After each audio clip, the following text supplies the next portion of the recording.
मैं हूँ इंस्पेक्टर बुल्ला और करूँ सब कुछ खुल्लम खुल्ला। अरे सर, आप हर वक्त सब लोगों के सामने मेरी बेइज्जती करते रहते हो। अबे साले, चुपचाप ड्यूटी पे लग जा, वरना तुझे थाने में ही छोड़ के आया करूंगा। अरे बेवकूफ कांस्टेबल, तू मुझे क्यों बीड़ी पीने से रोक रहा है? पहले अपने बाप को जाकर रोक, वो कहीं आगे ना निकल जाए। अरे सर, ये तो मुझे आर्मी की लड़की लग रही है। मेरे ख्याल से हमें इसे नहीं रोकना चाहिए, बहुत बड़ा पंगा हो सकता है। सर, उस गाड़ी को मत रोकिए, वो शायद। अरे क्यों? तेरी बहन लगती है क्या जो ना रोके? मैं किसी भी पंगे से नहीं डरता। जाकर रोक उसे, बाकी मैं संभाल लूंगा। अरे ऐसा कौन सा इमरजेंसी काम है जो सिर्फ तुम्हें ही हेडक्वार्टर बुलाया गया है? मुझे तो कुछ गड़बड़ लग रही है। अरे देखो जरा, ये आर्मी वाली लड़की हमें तमीज सिखा रही है। अरे मैडम, तुम जैसी खूबसूरत मैडम अगर तमीज सिखाएगी तो हम जल्दी सीख जाएंगे। ये तमाचा इसलिए है कि तुमने मेरी इज्जत पे बात की और दूसरा मेरी आर्मी की बुलेट पर अपने नापाक पैरों से ठोकर मारी। इंस्पेक्टर, तूने मेरे आर्मी के मोटरसाइकिल पे आग लगाई। अगर मैंने तुझे भी ऐसे ही जलील न किया तो मैं भी भारत माता की बेटी नहीं। अरे मैडम, किसको कॉल कर रही हो? मंत्री को या फिर सीएम को? यहाँ कोई नहीं सुनने वाला तुम्हारी बात। ये इलाका हमारा है।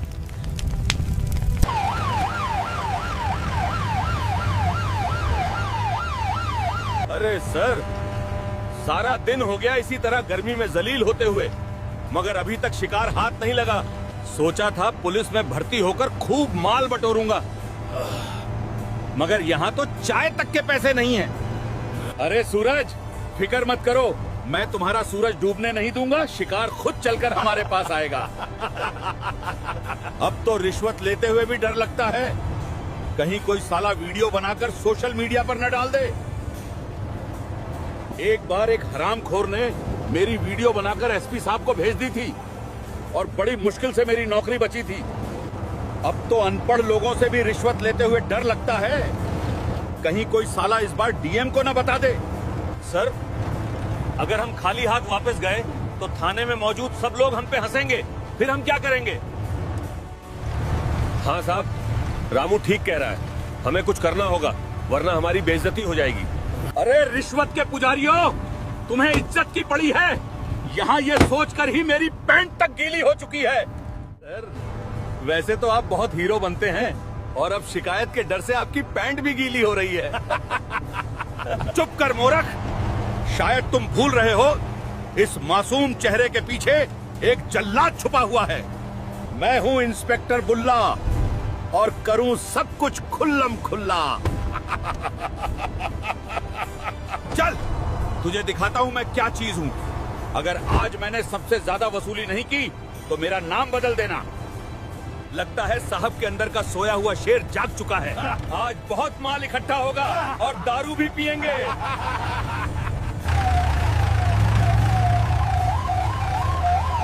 ठीक कहा रामू तुमने, मैं तो वो हूँ जो उड़ती चिड़िया के पर गिन लेता हूँ। ये तो फिर पैसों का मामला है। अरे तुम सब लोगों से ज्यादा दिमाग तो रामू में है। आज मैं अलग से 1000 ज्यादा दूंगा उसे। अरे सर, ऐसा मत करें, मैं तो आपको अपना गुरु समझता हूँ। मुझे भी कहीं पार्टी करवा देना। अरे तुम्हें भी पार्टी करवा दूंगा। अब हाईवे पे चलो, वहीं बड़ा शिकार हाथ आएगा। यहाँ कुछ नहीं मिलने वाला।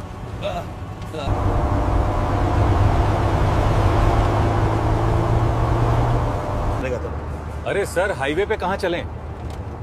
टोल प्लाजा पे चलें क्या? वहाँ बहुत गाड़ियाँ आती हैं। तो अबे हरामखोर, टोल प्लाजा पे बहुत लोग होते हैं। वहाँ अगर किसी ने वीडियो बना ली तो हम में से कोई नहीं बचेगा।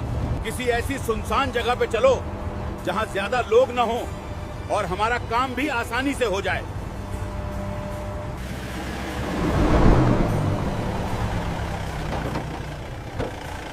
लो, पहुंच के हम अपनी दुकान पर। अब बस ग्राहक के आने की देर है। अरे हरामखोरो, अब ऐसे ही हाथ पर हाथ रखकर खड़े रहोगे या कोई काम भी करोगे? सब फैल जाओ और अपनी आंखें खुली रखो। आज कोई भी बचकर जाने न पाए, समझ गए तुम? मुझे लगता है यहाँ कोई नहीं आने वाला। हम गलत जगह आ गए हैं, हमें कहीं और अपनी दुकान लगानी थी। अरे सूरज, फिक्र मत करो, मुझे किसी शिकार के आने की खुशबू आ रही है और यहाँ शिकार भी बड़ा आएगा। तुम बस सब्र रखो, आज हम खाली हाथ नहीं लौटेंगे। शाम को हमने पार्टी भी तो करनी है ना। अरे वो देखिए, एक शिकार आ रहा है, चलिए हम इसे अपने जाल में फंसा लेते हैं। अरे साले कम अकल, आराम से बोल, जोर से बोलकर उसे भी भगा देगा क्या? चलो उसे रोकते हैं। अरे इंस्पेक्टर साहब, आप लोगों ने मुझे क्यों रोका है? मैं तो एक दूध वाला हूँ, मैंने क्या गलती की है? अबे साले, मुझे बोलता है कि क्यों रोका है? बता, तेरा हेलमेट कहाँ है? ऐसे ही मुंह उठा के मोटरसाइकिल चलाता जा रहा है तू। अरे साहब, मैं दूध वाला हूँ जो सुबह सुबह दूध लेकर निकलता हूँ। सुबह सुबह अंधेरा होता है तो हेलमेट में कुछ दिखाई नहीं देता, इसलिए मैं हेलमेट नहीं पहनता। अच्छा, तो तू हेलमेट जानबूझकर नहीं पहनता? निकाल 5,000 रुपये, अब तेरा चालान होगा। अरे साहब जी, आप मेरे साथ ज्यादती कर रहे हो। एक छोटी सी भूल के लिए आप इतने ज्यादा पैसे मांग रहे हो। अबे बूढ़े, तुझे ये एक छोटी सी गलती लगती है? अब तू मुझे बताएगा कि जायज नाजायज क्या है। चल जल्दी से पैसे निकाल। अरे इंस्पेक्टर साहब, थोड़ा बहुत कानून तो हम भी जानते हैं। आप ये नाजायज पैसे ले रहे हो। मैं 5,000 तो क्या 5 पैसे भी नहीं दूंगा आपको। अच्छा, तो तू 2 कौड़ी का दूध वाला हम पुलिस वालों को कानून सिखाएगा? चल जल्दी से पैसे निकाल। इंस्पेक्टर साहब, आप ये गलत कर रहे हो। इसकी शिकायत मैं डीएम को कर दूंगा, फिर आपको और आपकी पूरी टीम को पता चलेगा कि कानून क्या होता है। अरे 2 कौड़ी के दूध वाले मुझे डीएम की धमकी देता है। कांस्टेबल, ले चलो इसे थाने और बंद कर दो इसकी ये फटफटी। अरे साहब, मेरे पास इतने पैसे नहीं है, मैं तो एक गरीब दूध वाला हूँ, अभी अभी काम पे जा रहा हूँ, मेरे पास इतने पैसे कहाँ से आएंगे? अरे क्या हुआ? अभी तो तू बहुत कानून झाड़ रहा था, अब हवा निकल गई क्या? अब जल्दी से मेरा टाइम बर्बाद मत कर और पैसे निकालन। अरे साहब, मुझे माफ कर दो, मुझे थाने मत ले जाओ, ये लो पैसे।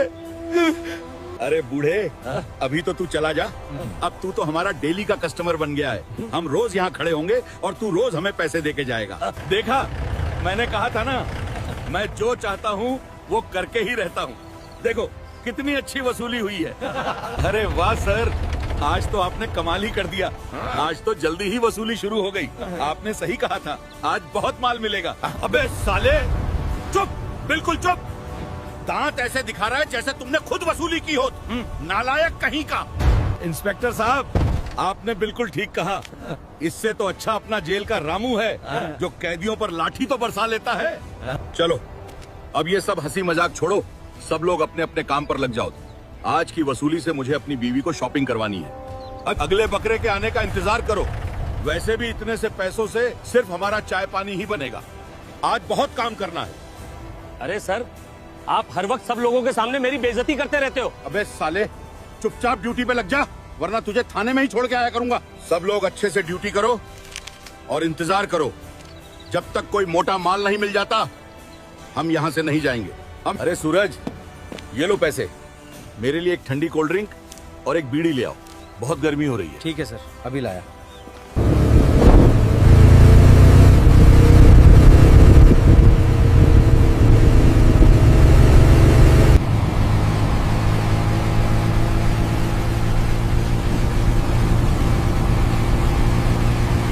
इंस्पेक्टर साहब, ये बीड़ी बाद में पीते रहना। देखो सामने से कोई बुलेट आ रही है, लगता है कोई बड़ा बकरा है। जिसके पास बुलेट है तो पैसा भी होगा। अरे बेवकूफ कांस्टेबल, तू मुझे क्यों बीड़ी पीने से रोक रहा है? पहले अपने बाप को जाकर रोक, वो कहीं आगे ना निकल जाए। अरे सर, ये तो मुझे आर्मी की लड़की लग रही है। मेरे ख्याल से हमें इसे नहीं रोकना चाहिए, बहुत बड़ा पंगा हो सकता है। सर, उस गाड़ी को मत रोकिए, वो शायद। अरे क्यों? तेरी बहन लगती है क्या जो ना रोके? मैं किसी भी पंगे से नहीं डरता। जाकर रोक उसे, बाकी मैं संभाल लूंगा। यहीं पे रुक जाओ लड़की, इंस्पेक्टर साहब अभी आते हैं। मुझे थोड़ा सा जल्दी है, मुझे हेडक्वार्टर से इमरजेंसी कॉल आई है। मेरा वहाँ वक्त पे पहुँचना बहुत जरूरी है। अरे ऐसा कौन सा इमरजेंसी काम है जो सिर्फ तुम्हें ही हेडक्वार्टर बुलाया गया है? मुझे तो कुछ गड़बड़ लग रही है। इंस्पेक्टर, अपनी जुबान संभाल के बात करो। मैं सिर्फ तुम्हारी वर्दी का लिहाज कर रही हूँ, वरना तुम्हारी इस बात का जवाब देना मुझे अच्छे से आता है। अरे देखो जरा, ये आर्मी वाली लड़की हमें तमीज सिखा रही है। अरे मैडम, तुम जैसी खूबसूरत मैडम अगर तमीज सिखाएगी तो हम जल्दी सीख जाएंगे। अब मुझे पता चला कि हेडक्वार्टर में मेजर क्यों तुम्हें अकेली को इमरजेंसी कॉल करके बुलाता है, ताकि वो तुम्हें इस्तेमाल कर सके। अपनी बकवास बंद कर इंस्पेक्टर, और अपनी औकात देखकर बात कर। मेरी एक फोन कॉल से तेरी पैंट गीली हो जाएगी। अबे ज्यादा जुबान मत चला, यहाँ तेरी नहीं मेरी चलती है। चुपचाप खड़ी रह वरना अच्छा नहीं होगा। अबे साली, तू मेरी पैंट गीली करेगी तो बताऊं? अब जो कुछ तू करने की बात कर रही थी वो यहाँ नहीं चलेगा। यहाँ वही होगा जो मैं चाहूंगा, समझी? ये तुम्हारी हिम्मत कैसे हुई मेरी इज्जत पर सवाल उठाने की और मेरी आर्मी की बाइक को अपमानित करने की? ये तमाचा इसलिए है कि तुमने मेरी इज्जत पे बात की और दूसरा मेरी आर्मी की बुलेट पर अपने नापाक पैरों से ठोकर मारी। पकड़ो इसे। इसने मुझ पर हाथ उठाकर बहुत बड़ी गलती की है। अब मैं इसे नहीं छोड़ूंगा। सूरज, जल्दी से गाड़ी से पेट्रोल की केन लेकर आ। इसे अपनी मोटरसाइकिल बहुत प्यारी है ना, इसकी आंखों के सामने ही इसकी मोटरसाइकिल को आग लगाएंगे। तुम ये बहुत बड़ी गलती कर रहे हो। तुम एक आर्मी की बाइक को आग लगाने जा रहे हो। इसका अंजाम बहुत बुरा होगा। मेरा नाम है बुला, जो करता है सब कुछ खुल्लम खुल्ला। मैं किसी भी अंजाम से नहीं डरता। लगता है तुमने मेरा नाम पहले कभी नहीं सुना।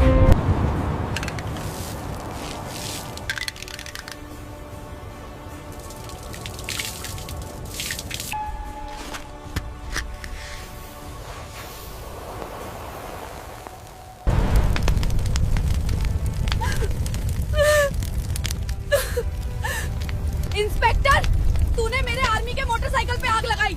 अगर मैंने तुझे भी ऐसे ही जलील न किया तो मैं भी भारत माता की बेटी नहीं।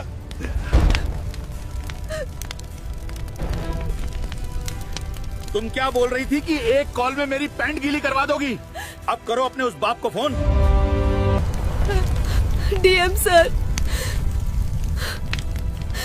क्या यही भूमिका होती है प्रशासन की कि सिस्टम के अंदर जवाबदेही ही खत्म हो जाए? कौन है आप और क्यों रो रही हैं? क्या यही भूमिका होती है प्रशासन की कि सिस्टम के अंदर जवाबदेही ही खत्म हो जाए? मैं एक आर्मी सोल्जर हूँ और मैं हेडक्वार्टर जा रही थी। इमरजेंसी कॉल आई थी, लेकिन इन पुलिस वालों ने मुझे रास्ते में ही रोक लिया। देखिए मैडम, आप हम पुलिस वालों के बारे में ऐसा नहीं बोल सकती। आप मुझे पहले पूरी बात बताइए कि आपके साथ क्या हुआ है। मैं एक आर्मी सोल्जर हूँ और मैं हेडक्वार्टर जा रही थी। इमरजेंसी कॉल आई थी, लेकिन इन पुलिस वालों ने मुझे रास्ते में ही रोक लिया। इन सभी पुलिस वालों ने मेरे साथ बदतमीजी की, मुझ पे गलत आरोप लगाए और मेरी आर्मी वाली मोटरसाइकिल को आग लगा दी। ये पुलिस वाले एक आर्मी ऑफिसर के साथ ऐसा कर सकते हैं, तो आप जरा सोचिए कि आम जनता के साथ क्या करते होंगे। मैडम, ये उस इंस्पेक्टर ने अच्छा नहीं किया।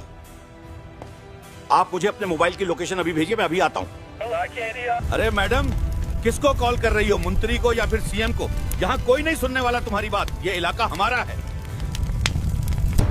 ना तो मैंने मंत्री को कॉल की है और ना ही सीएम को, बल्कि मैंने तुम्हारे बाप को कॉल की है अभी।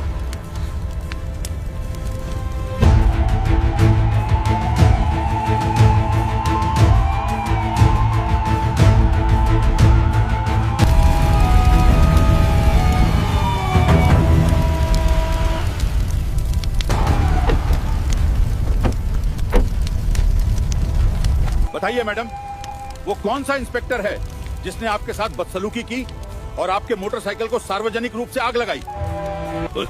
डीएम साहब, ये वही इंस्पेक्टर है जिसने मेरे साथ दुर्व्यवहार किया और मेरी मोटरसाइकिल को आग के हवाले किया। इंस्पेक्टर, मैं तुम्हारे खिलाफ पहले भी कई शिकायतें सुन चुका हूँ, लेकिन आज तुमने अपनी हद पार कर दी है।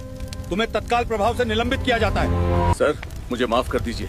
आज के बाद मैं ऐसी कोई गलती नहीं करूंगा। आज जो तुमने किया है उसकी कोई माफी नहीं है। कांस्टेबल, इन्हें गिरफ्तार करो। मैडम, मैं इस इंस्पेक्टर की तरफ से आपसे माफी मांगता हूं। आज के बाद कोई भी पुलिस वाला ऐसी हरकत नहीं करेगा। यह सुनिश्चित किया जाएगा कि आगे से ऐसी कोई घटना न हो।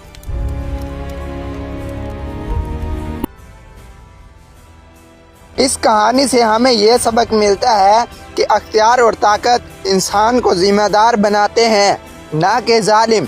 जब कोई शख्स अपने ओहदे का गलत इस्तेमाल करते हुए कमज़ोरों और गरीब लोगों पर जुल्म करता है, तो वो ना सिर्फ दूसरों का नुकसान करता है बल्कि अपनी इज्जत और मकाम भी खो देता है। इस कहानी में पुलिस वालों का ये रवैया दिखाता है कि लालच और करप्शन इंसान की सोच को अंधा कर देती है, यहाँ तक कि वो सही और गलत में फ़र्क करना भी भूल जाते हैं। एक गरीब दूध वाले से रिश्वत लेना और एक ईमानदार फौजी लड़की के साथ बदतमीज़ी करना इस बात की निशानी है कि जब इंसान अपने ज़मीर को दबा देता है तो वो हर हद पार कर सकता है। लेकिन कहानी का अंजाम हमें यह सिखाता है कि सच और इंसाफ को ज़्यादा देर तक दबाया नहीं जा सकता। जब मामला आला अहकाम तक पहुंचता है तो गलत करने वालों को सज़ा मिलती है, जो इस बात की वाज़ह मिसाल है कि कानून सबके लिए बराबर है। इसके साथ साथ ये कहानी हमें हिम्मत और सच्चाई पर कायम रहने का दर्स देती है। जैसे फ़ौजी लड़की ने रिश्वत देने से इनकार किया और जुल्म के सामने झुकने की बजाय डट कर खड़ी रही। अगर आपको ये हमारी वीडियो अच्छी लगी हो तो हमारे YouTube चैनल को सब्सक्राइब करें ताकि हर आने वाली वीडियो आप तक